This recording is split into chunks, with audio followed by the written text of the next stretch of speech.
Il est 22 heures.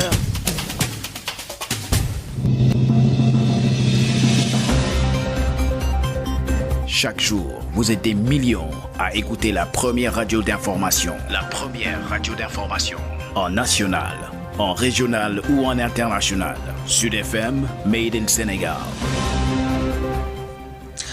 Mesdames, Messieurs, bonsoir et merci d'être à l'écoute de Sen Radio. Au sommaire, l'OFNAC dispose à présent d'éléments troublants qui justifient la gestion nébuleuse et scandaleuse dans la gestion de l'aide d'urgence destinée aux ménages dans le cadre de la riposte Covid-19.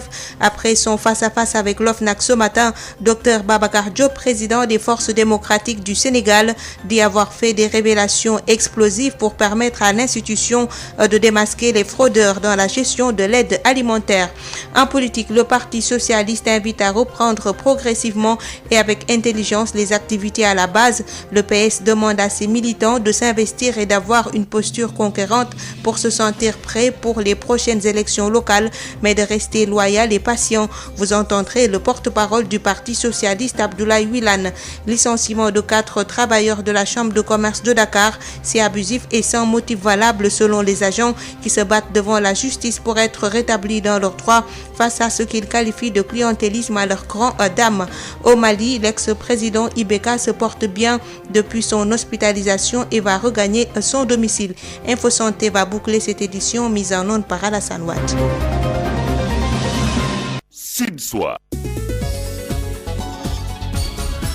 Marie-Rosalie Ndiaye. Venue répondre à la convocation de l'OFNAC sur l'aide destinée aux ménages dans la riposte contre la Covid-19, Babacar Diop, président des Forces démocratiques du Sénégal, se dit confiant et convaincu que l'OFNAC fera son travail et qu'il faudra se battre pour que ce dossier soit transmis aux tribunaux. Babacar Diop du FDS est au micro de Ismaïla Marcel Kodi. Je dis avec des révélations explosives. C'est une enquête. Il y a certains éléments sur lesquels je ne peux pas revenir. Mais sur les faits, quelques faits, une enveloppe de 69 milliards a été mobilisée pour soutenir les familles vulnérables. Jusqu'à présent, nous nous posons des questions sur comment Ryan Hachem a pu gagner 2 marchés qui s'élèvent à hauteur de 17 milliards. Avec Ryan Hachem est propriétaire de 2 entreprises, Afri & et Avantissiar. Afri & qui a gagné un marché qui s'élève à hauteur de 8 milliards 250 millions, n'est pas inscrit dans le registre de l'APIX. Et nous avons entendu Moustapha Tal dire que ceux qui ont gagné les commandes du riz ne sont pas connus dans le secteur de l'importation du riz. Et ce qui nous a amené à poser 2 questions. Et comment Ryan Hachem a pu gagner ces 2 marchés et comment une entreprise qui n'est pas enregistrée dans le registre de l'APIX a pu gagner un marché de l'État du Sénégal. D'autres interrogations, c'est que le marché du convoyage de ce riz à l'intérieur du pays a été gagné par le député, l'honorable député Diopsi. Il se trouve que le règlement intérieur de l'Assemblée nationale interdit et indique qu'il y a incompatibilité entre le mandat de député et la fonction de chef d'entreprise. C'est en violation flagrante du règlement intérieur de l'Assemblée nationale qu'on a octroyé ce marché à Demba Diopsi. Il se trouve que l'UDE, l'entreprise de Diopsi qui a gagné ce marché, doit à l'État du Sénégal, au fisc, une enveloppe qui s'élève à hauteur de 350 millions. Et ça, c'est Birahim Seck du Forum Civil qui a fait cette révélation. Autant d'éléments troublants qui montrent que la gestion a été nébuleuse, a été scandaleuse. Et je pense que l'institution va continuer de faire son enquête. Il va entendre d'autres personnalités de la société civile, de la société politique, des citoyens sénégalais et je pense pour terminer son rapport final. Le président de FDS, les Guelwaars, Dr Babacar Diop, était convoqué ce jeudi 3 septembre à 10h au siège de l'OFNAC. Cette convocation fait suite à la plainte déposée le 16 avril auprès de la dite institution contre les sieurs Mansour Faye, ministre du Développement communautaire et de l'équité sociale et territoriale, Demba Diopsi, homme d'affaires député à l'Assemblée nationale, et Ryan Hachem, homme d'affaires pour fait de fraude, de corruption, de pratiques assimilées et d'infractions connexes. FDS, les Guelwaars Guinawa espère que l'enquête ouverte par l'OFNAC ira jusqu'au bout pour démasquer et punir tous les politico-affairistes auteurs d'actes délictuels dans la gestion de l'aide alimentaire destinée aux populations vulnérables dans le cadre du plan de résilience économique et sociale. Le mouvement Y en a marre lance le deuxième mardi dénommé Talatay Orange pour déposer des lettres de protestation dans toutes les agences Orange du pays. Mardi 8 septembre 2020, les yanamaristes vont déposer une plainte contre les forces de l'ordre qui les avaient arrêtés. Aliou Sané de Y en a marre au micro de Birama Ndiaye. Non seulement il y a eu le boycott sur tous les produits et services Orange que beaucoup de Sénégalais ont observé, mais la nouveauté cette fois-ci a été la lettre de protestation qui devait être déposée à Dakar et partout dans les régions du Sénégal par des groupes de 10 citoyens. Et on peut dire qu'au total, sur Dakar et les différentes régions, on a eu 16 dépôts. Et vous avez vu aussi ce qui s'est passé ici à Dakar. Nous étions 3 à être partis à l'agence Orange de la VDN. Et vous avez vu comment est-ce que notre police nationale a été mobilisée, a été privatisée pour s'attaquer à des citoyens, des consommateurs qui sont juste venus déposer une lettre. Et aujourd'hui, ce qu'on dit, c'est que nous lançons l'acte 2 de Talatay Orange le mardi 8 septembre prochain.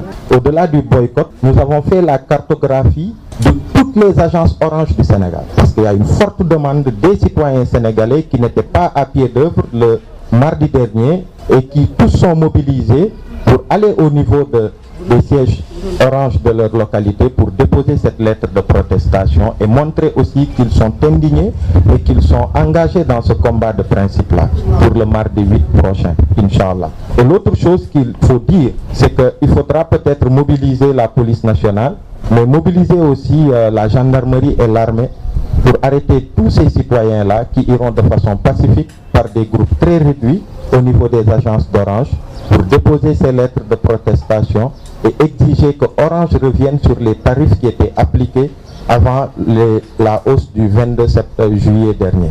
Oui, il y a une plainte qui est annoncée à partir de demain. Nos avocats seront à pied d'œuvre pour faire ce qu'il faut parce qu'il ne faut pas qu'on laisse passer ce qui s'est passé mardi 1er septembre dernier avec les forces de l'ordre qui nous ont arrêtés dans les conditions que vous avez vues, qui nous ont maintenus en détention. On a dormi en fait dans une cellule de commissariat et qu'au lendemain on nous relâche comme ça sans aucune poursuite, sans aucune raison, et on trouve que c'est un précédent dangereux pour nous et pour tous les Sénégalais. Chambre de commerce, d'industrie et d'agriculture de Dakar, licenciement de 4 travailleurs, un arrêt sans justificatif que les agents dénoncent et fustigent la gestion de l'institution qu'ils jugent familiale. Après avoir déposé le dossier en justice, ils souhaitent un rétablissement dans leurs fonctions. Sans délai, Josette Kali. Ils dénoncent le traitement du personnel à la Chambre de commerce de Dakar. Après plus de 2 ans de stage, ces 4 travailleurs ont été mis à l'arrêt sans motif, un fait qu'ils imputent à Mbaye Chimère Ndiaye et l'âge Habib Diawara, agent de la CCIAD, par ailleurs délégué du personnel. Des agents qui étaient au niveau du poids public ont fait presque 2 ans à la chambre de commerce. Donc à un moment donné, on ne peut plus les considérer comme des stagiaires, mais des permanents. On a vu que tout le temps qu'il y a ces problèmes, l'injustice qui se trame actuellement. Depuis que M. Chimère Ndiaye a été nommé secrétaire général de la Chambre, depuis ce jour, on ne voit que des injustices. Prendre des gens, que l'équipe qu'il se battait avec Ali Mboup, actuellement, cette équipe qui est au devant de la scène, c'est cette équipe qui dirige la Chambre. Face à cette situation, Mortar Ndiaye, un des licenciés, interpelle les autorités afin qu'ils puissent retrouver leur poste. Si on nous arrête pour dire que, par exemple, il y a un déficit financier, là, on pourrait comprendre. Mais il nous a arrêtés et il a amené ses parents. C'est ça grâce au niveau de la Chambre de commerce. Et ce que nous dénonçons, et nous voudrions que les autorités sénégalaises agissent pour qu'on nous rétablisse dans nos droits. Toutefois, ils assurent que la justice a été saisie. Le document est pendant au niveau de la justice. Vu ce qu'ils ont fait, on est obligé de les faire la justice pour pouvoir réclamer leur intégration. Ces 4 travailleurs de la Chambre de commerce espèrent que les autorités consulaires vont revenir sur leur décision. Sud FM, Made in Sénégal. Mis en place depuis 8 mois, le programme d'appui à la modernisation de l'administration au niveau du ministère de la fonction publique et du renouveau du service public a traité 8000 dossiers des travailleurs de la fonction publique. Toutefois, 400 dossiers appartenant à des fonctionnaires ont connu des lenteurs administratives. C'est pourquoi à Kaolack, un atelier de renforcement de capacité de plus de 8 agents des régions de Kaolack, Kaffrine et Fatick a été organisé pour faciliter l'enrôlement de ces 400 dossiers. Amadou Diallo au micro de Mamadou Kamara. Je crois juste après la caravane, on a eu à signer au moins 8000 actes qui ont été délivrés ces derniers mois. Donc c'est vraiment un record depuis des années, nous qui avons vu les archives. Mais par rapport aussi au procédé entre l'IF, l'IA et le MEN, en fait nous c'est un package. En tant que PAMA, nous avons deux niveaux. D'abord, c'est un peu la simplification des procédures. On va d'abord créer une rencontre, voir avec le ministère de la Fonction publique et le ministère de l'Éducation nationale comment simplifier la procédure. Donc pour cela maintenant, ça reste donc des rencontres et voir à chaque niveau aussi comment améliorer vraiment l'offre de service pour que l'usager puisse à temps record puisse bénéficier vraiment de son acte. Parce qu'il faut aussi encore dire que nous sommes dans la gestion accessible des résultats. Donc le budget est voté à l'Assemblée nationale par rapport à des deadlines. On vous dit que moi qui suis ministre, je vais délivrer un acte en moins de 6 mois ou bien en moins de 3 mois. Donc c'est ça maintenant, vous permettra que l'année prochaine, en fait, maintenant au vote du prochain budget, que le député puisse évaluer est-ce que réellement le temps imparti au traitement des dossiers a été respecté ou non. Donc maintenant nous sommes dans une période de contrôle qualité au niveau de l'Assemblée nationale. Donc le ministre ou bien l'administration n'est plus libre de faire ce qu'il veut, mais l'objectif maintenant à terme, c'est de voir comment améliorer les offres de services au niveau déconcentré. Et encore plus loin, récemment le président a signé la charte de la déconcentration qui va aujourd'hui permettre au gouverneur d'avoir un rôle plus important au niveau déconcentré. C'est de voir aujourd'hui comment délivrer beaucoup d'offres de services au niveau des régions. Ne plus maintenant avoir à s'arrêter à Dakar où maintenant il y a une forte concentration de services. Donc à terme d'ici 2 à 3 ans, on aura vraiment un nouveau type d'administration. À l'instant, Amadou Diallo, le coordonnateur du programme d'appui à la modernisation de l'administration au niveau du ministère de la fonction publique et du renouveau du service public. L'Union démocratique des enseignants du Sénégal de la section départementale de Kaolack a noté des avancements dans le traitement des dossiers des enseignants au niveau du ministère de la fonction publique. Cependant, ces syndicalistes invitent la tutelle et les inspections de l'éducation et de la formation à plus d'efforts pour enrôler l'ensemble des dossiers relatifs à l'enseignement. Mamadou Kamara. Il y a de cela quelques années, des lenteurs administratives ont été notées dans le traitement des dossiers des enseignants, mais depuis quelque temps, la situation s'est considérablement améliorée. C'est la conviction du secrétaire général départemental de l'Union démocratique des enseignants du Sénégal de la section de Kaolack, Abdoulaye Dia. Entre la période du dépôt et la période de sortie du projet, ça pouvait prendre plus d'une année, 6 mois à 1 année. Présentement, si le dossier arrive à la fonction publique, le traitement est devenu rapide. Parce que les projets qu'on a fait entre le mois d'avril et maintenant, tous ces projets-là sont sortis de la fonction publique. Il y a des gens qui viennent pour demander à ce qu'on leur fasse un projet. On leur dit que tu as un projet et le projet est au contrôle financier. Nous avons eu à renseigner beaucoup de nos militants qui voulaient qu'on dépose pour qu'ils aient un projet alors que le projet est déjà fait. Donc suite aux commissions administratives paritaires, là aussi nous en remercions le chef de division, Amadou Legrand Diop. Il l'a fait comme il l'avait promis. Il avait dit qu'il n'allait pas donc demander aux gens de venir un par un, mais ils allaient faire tous les projets. Selon lui, les autorités académiques doivent faire des efforts dans ce sens. Pour les lenteurs, ce qu'il y a maintenant à dire, c'est le parcours entre les IF et la fonction publique. Jusqu'à présent, ça traîne à ce niveau, le dire. Parce que quand ça arrive à l'IF, le traitement doit être rapide. Donc nous proposons à ce qu'on donne des délais de traitement au niveau de l'IF, au niveau de l'IA et même au niveau du ministère. Parce que c'est là où ça stagne, au niveau du ministère de l'Éducation. Donc tout ça, c'est pas encore la fonction publique. Parce que tant que la fonction publique n'a pas encore reçu le dossier, c'est pas encore la fonction. Donc nous voudrions que le ministre de l'Éducation donne des instructions au niveau des IF et des IA pour que les dossiers soient traités à temps et envoyés à temps. Kaolack, Mamadou Kamara, Sud FM. L'Agence nationale de la statistique et de la démographie ANSD appuie un matériel d'équipement de bureaux et de motos par l'Observatoire national de la parité. C'est à travers le programme d'appui aux producteurs et utilisateurs de statistiques de genre. À l'occasion de cette cérémonie de réception de ce matériel, un projet phare de l'ANSD a été dévoilé à Difatobari. Il s'agit d'un important lot de matériel d'équipement de bureaux et de motos qui a été remis à des services régionaux de l'Agence nationale de la statistique et de la démographie, en poste à Kaolack, Kolda, Saint-Louis et Sédhiou, un don de l'Observatoire national de la parité avec à sa tête Madame Fatou Diop. Cette cérémonie de remise symbolique entre dans le cadre de la mise en œuvre du programme d'appui aux producteurs et utilisateurs de statistiques de genre, dont l'ancrage est à l'Observatoire national de la parité. Et je voudrais à ce stade remercier le Royaume d'Espagne qui a bien voulu financer ce programme à travers l'Agence espagnole pour la coopération internationale et le développement, D'un montant total de 18 millions de francs CFA, ce matériel devrait permettre aux statisticiens sur le terrain d'être dans des conditions optimales pour des enquêtes réussies. Babacar Ndir est le directeur général de l'ANSD. L'objectif visé ici étant, en contribuant à l'amélioration du processus de production statistique et à la disponibilité de statistiques de genre, de permettre au système statistique national dans son ensemble, mais aussi notamment au niveau déconcentré, de pouvoir répondre davantage mieux aux besoins des utilisateurs. En cette période de crise sanitaire, un accent particulier sera mis sur l'impact de la crise sur la vie des femmes, notamment celles en zone rurale. Le directeur de la ANSD d'annoncer par la même occasion de la mise en place prochaine d'une plateforme ouverte de données régionales contenant tous les indicateurs socio-économiques pertinents des régions. Plan de résilience Covid-19, le PAPSEN, programme d'appui au programme national d'investissement agricole, va au chevet des agriculteurs impactés par la pandémie. Une importante quantité d'intrants et d'équipements ruraux a été remise à la commune de Koul. C'est dans l'arrondissement de Mérina Dakhar, une zone où la gestion de l'eau est confrontée à d'énormes difficultés. Babacar Sow.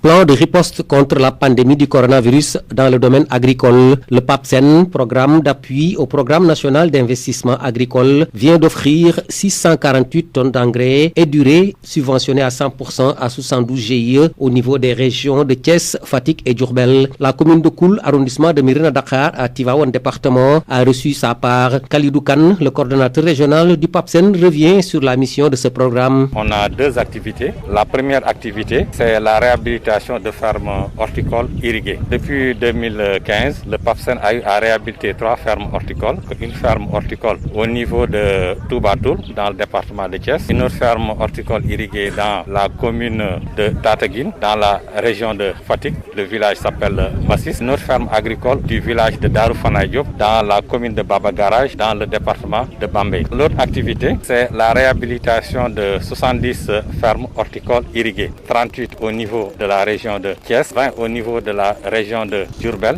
et 12 au niveau de la région de Fatick. Un investissement salué par le maire de la commune de Koul au niveau de la politique de l'emploi, l'éradication du chômage des jeunes. Un maire qui, à l'en croire, ce qui bloque les projets dans la zone, c'est l'eau, mal gérée par l'Aquatec. Modou Fall, maire de la commune de Koul. Si on vient donc donner à chaque groupement 9 tonnes d'intrants, cela vient renforcer encore ce que nous, on a toujours demandé. Donner suffisamment d'engrais aux producteurs pour que les rendements soient multipliés avec ces fermes qui ont leur importance dans la maîtrise de l'emploi, l'éradication du chômage. C'est un projet que nous saluons à sa juste valeur. Ce qui bloque un peu, c'est l'eau. L'eau, ce sont les forages. Et il n'y a pas suffisamment de forages, surtout pour les cultures. Pour vraiment bénéficier pleinement de ces potentialités, on demande à l'État que les forages reviennent aux maires parce que l'Aquatec ne peut pas régler nos problèmes. Le PAPSEN, un programme du ministère de l'Agriculture financé par l'Italie pour l'atteinte du premier objectif du millénaire pour le développement dans le cadre de la lutte contre la pauvreté et la faim. Tivaouane, Babacar Sow pour Sud FM.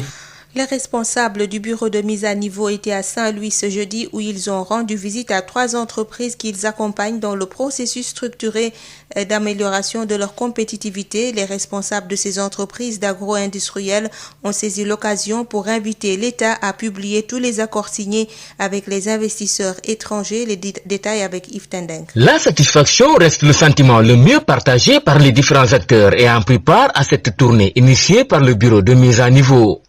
Ibrahim Diouf en est le directeur. On a fait le tour des principales activités qui dominent l'économie de la région, à savoir l'agro-industrie, l'agro-business et aussi des sous-filières et du riz et de l'horticulture, mais aussi de la pêche. Et à chaque fois, on s'est aperçu que les chefs d'entreprise sont très motivés et continuent à investir. Je pense que c'est comme ça qu'on devient industriel, c'est comme ça qu'on apprend à devenir industriel. Et avec l'accompagnement de l'État, je pense que nous pouvons y arriver. Une occasion saisie par Biran Boy, un promoteur sénégalais, par ailleurs chef d'entreprise, d'inviter l'État à publier les accords souvent signés avec les investisseurs étrangers. Je voulais que l'État publie l'accord. Moi, je ne suis pas contre les étrangers viennent, mais il faut qu'on sache quel accord qu'il a fait avec les étrangers. Parce que ce n'est pas possible. Il exporte. Et après une concurrence, Donc, comment on peut développer le Sénégal? C'est pas possible. Une préoccupation qui n'est pas tombée dans l'oreille d'un sourd. Venu représenter le ministre du Commerce et des petites et moyennes entreprises à cette tournée, le directeur de cabinet Ousmane Goudjabi de les rassurer. Les préoccupations ont été notées. Évidemment, nous rendrons compte à l'autorité et avec le témoignage du directeur du bureau de mise à niveau, M. Diouf, ensemble, nous allons remonter les plaidoyers et avec Madame le ministre et le gouvernement, ils essaieront effectivement d'apporter les solutions idoines. Toutefois, Ibrahima Saïd Fall et Sidi Dieye, tous deux des chefs d'entreprise ayant été visités par la délégation, ont émis leur souhait d'être accompagnés davantage par l'État, notamment le bureau de mise à niveau. Saint-Louis, Yves Tendeng, Sud FM. La pose de la première pierre du Centre national de formation professionnelle de la police judiciaire a eu lieu ce matin à la caserne générale Mambouna Mafal de Ouakam. 100 milliards de francs CFA, c'est le coût du programme financé par l'Union européenne. Le centre, une fois érigé, permettra aux policiers de bénéficier d'une formation de qualité dans ce contexte de menaces transfrontalières. Compte rendu Aïssatou Gueiba. C'est ici qu'a eu lieu la première pose de pierre pour marquer le début des travaux de construction du Centre national de formation de la police judiciaire face à la menace transfrontalière et la nécessité de lutter contre tout type de trafic illicite. Le professionnalisme et la formation de personnel de haut niveau doit être de rigueur. Un soutien financier de l'Union européenne d'environ 100 milliards de francs CFA a permis de réaliser ce projet. Irène Mangasson, ambassadrice chef de la délégation de l'Union européenne au Sénégal. Nous avons réaménagé notre action pour soutenir les forces de sécurité par la fourniture de matériel de protection et des formations adéquates. Il s'agissait également de s'adapter au contexte régional et aux nouvelles exigences internes, notamment en permettant de renforcer la surveillance des frontières, notamment grâce à de nouveaux équipements comme des drones et d'autres moyens roulants. Ceux-ci vous seront livrés d'ailleurs très prochainement. La police judiciaire, quant à elle, constitue un maillon essentiel de la chaîne pénale et donc dans le combat contre tout type de trafic illicite. Nous sommes donc très fiers aujourd'hui de financer la construction de ce centre dans le cadre de notre programme de sécurité intérieure connu sous le nom de SENSEC. Un nouveau bâtiment dédié à la formation de la police judiciaire possible grâce à la coopération dénommée SENSEC UE, un satisfait du ministre des Forces armées, Maître Sidiki Kaba. En édifiant ce centre moderne au profit de la gendarmerie nationale, l'Union européenne répond positivement à la demande des plus hautes autorités de notre pays pour renforcer la qualification des personnels dans le domaine de l'instruction professionnelle et la formation continue en matière de police judiciaire. Le Sénégal, acteur de la stabilité dans la région avec les nombreuses menaces qui y prévaut, ce centre sera l'occasion de former un personnel qualifié pour un objectif commun, assurer la sécurité intérieure au sein du pays.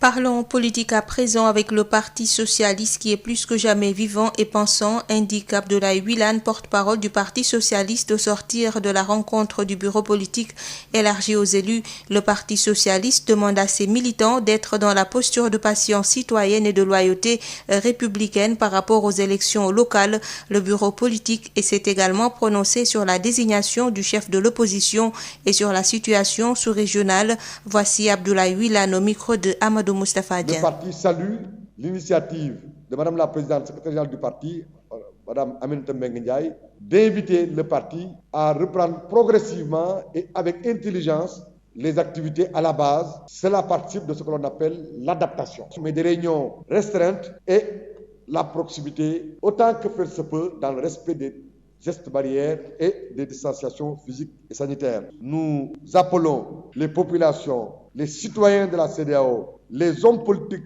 leaders des partis de la CEDEAO, dans les différents pays membres de la CEDEAO, la société civile dans chaque pays membre de la CEDEAO, à rester vigilants, à rester sereins, mais à être inextricables au sens élevé des responsabilités et de l'intérêt de notre pays et de notre communauté, parce que nous avons en perspective des élections en Guinée, en Côte d'Ivoire, au Niger, dans cette année 2020. Et dans le cadre du dialogue politique, toutes celles qui ont fait l'objet de consensus seront déroulées, seront mises en œuvre dans le cadre du génie sénégalais. Ces questions telles que le statut de l'opposition ne sont pas des questions qu'il faut aborder sur la base du culte personnel. Il y a naturellement des principes, mais il y aura également, à partir des principes, des critères impersonnels intemporels qui ne prennent en compte que l'intérêt du Sénégal, mais également qui sont inextricables à la nature du système politique et du régime qu'il y a dans le pays. Pour ce qui est des élections locales, là aussi le Parti socialiste est dans une coalition.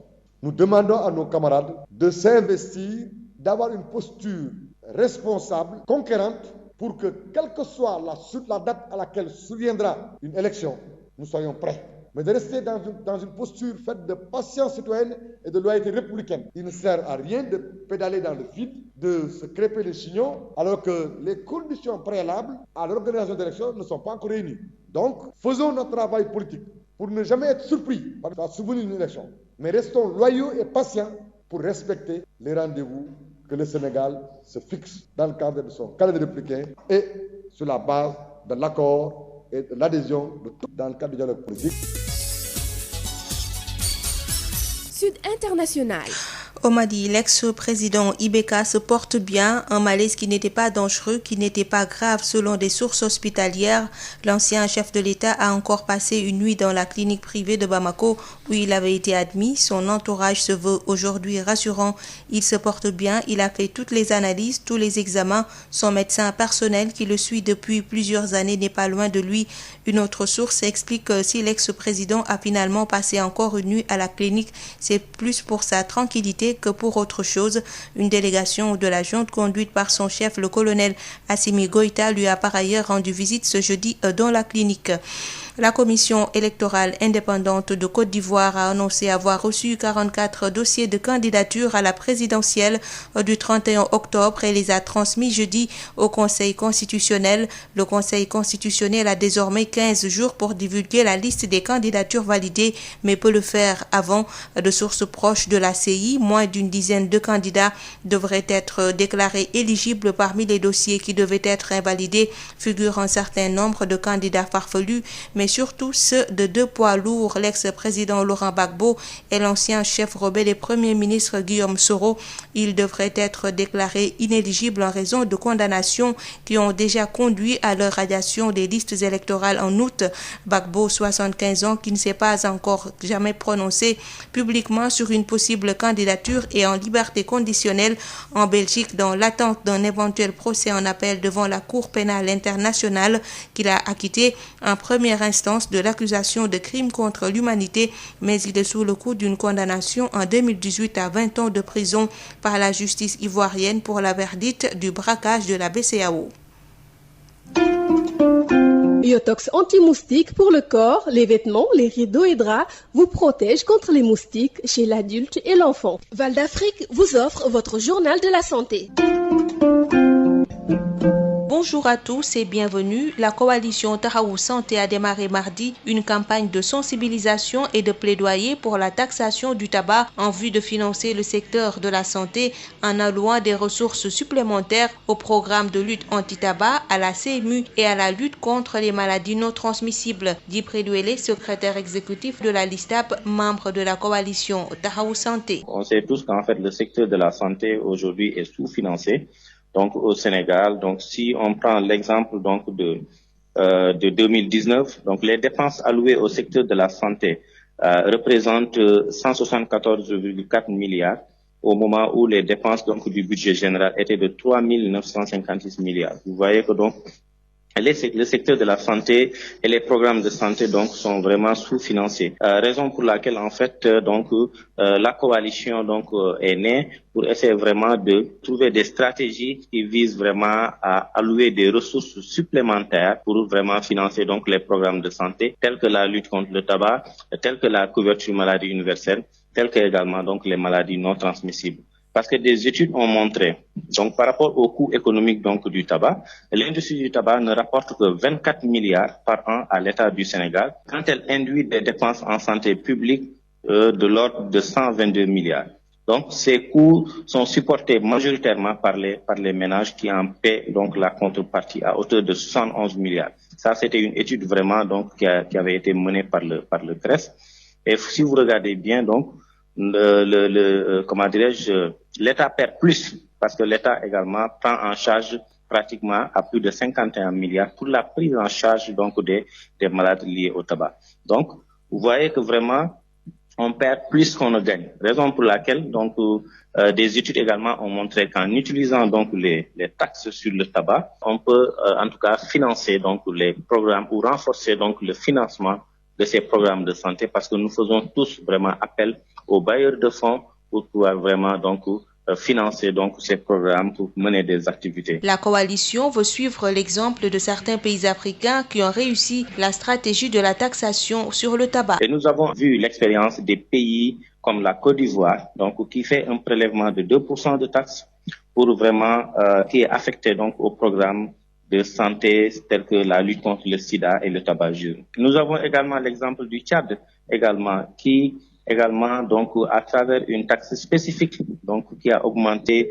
100 francs sur chaque paquet de cigarettes, donc ce qui fait vraiment près de 4 milliards récoltés chaque année pour vraiment financer donc la couverture universelle, maladie universelle donc au Tchad. Donc tel que également le Gabon, les Philippines, etc. Donc il y a beaucoup de pays qui sont en train vraiment de miser sur la taxation donc du tabac pour pouvoir vraiment donc financer ces programmes de santé avec les experts donc des impôts et domaines. Donc des simulations sont en train vraiment d'être faites pour voir à quel niveau donc on pourrait augmenter donc ces taxes sur le tabac pour nous permettre en tout cas d'avoir des ressources supplémentaires. C'est tout pour aujourd'hui. Merci de nous avoir suivis. Biotox anti-moustique pour le corps, les vêtements, les rideaux et draps vous protège contre les moustiques chez l'adulte et l'enfant. Val d'Afrique vous a offert votre journal de la santé. Marie-Rosalie Ndiaye. Mesdames, Messieurs, il est 22h passé de 31 minutes et c'est la fin de cette édition. Je vous rappelle les principaux titres. L'OFNAC dispose à présent d'éléments troublants qui justifient la gestion nébuleuse et scandaleuse dans la gestion de l'aide d'urgence destinée aux ménages dans le cadre de la riposte Covid-19. Après son face-à-face avec l'OFNAC ce matin, Dr Babacar Diop, président des forces démocratiques du Sénégal, dit avoir fait des révélations explosives pour permettre à l'institution de démasquer les fraudeurs dans la gestion de l'aide alimentaire. En politique, le Parti socialiste invite à reprendre progressivement et avec intelligence les activités à la base.